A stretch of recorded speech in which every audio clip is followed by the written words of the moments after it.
When the waters of the Red Sea thundered shut behind them, Israel stood breathless on the far shore, free at last. Their cries of fear transformed into shouts of victory. Miriam lifted her tambourine, and the women danced beside the waves, their songs rising like incense into the desert wind. But freedom brought its own trials. Days later, the burning sun scorched their throats as they reached the bitter waters of Marah. The people murmured in despair, yet with one simple act, Moses cast wood into the water, and bitterness became sweetness. At Elim, 12 springs and 70 palms awaited them, a whisper of God's mercy. As they journeyed deeper into the wilderness, a great cloud guided them by day, and at dawn, mysterious manna covered the ground like dew from heaven.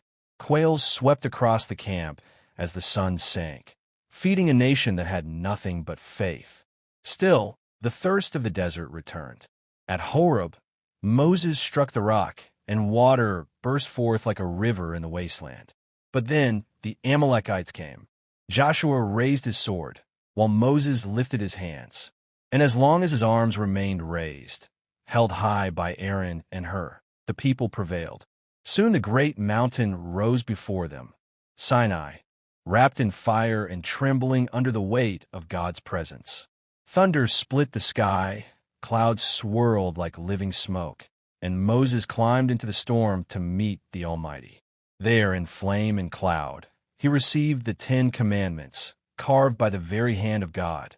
But below, impatience and fear twisted into rebellion. Golden fire flickered as the people forged a calf, dancing wildly around the idol. Their joy shattered the moment Moses returned, the tablets glowing in his hands. His heart broke. His anger roared. The stone tablets crashed against the earth, splintering like the covenant they had betrayed. Yet Moses did not abandon them. He climbed the mountain again, pleading for mercy with a heart that refused to give up. And God, rich in compassion, restored them. Then, under divine instruction, the people built the tabernacle, gold hammered, wood carved, linen woven with sacred devotion. And when it was finished, the glory of God descended like a blazing cloud, filling the holy place with light that no eye could deny. Israel would continue its long journey, but they no longer walked alone. The God who split the sea, fed them with heaven's bread, and forgave their deepest failures, walked with them still.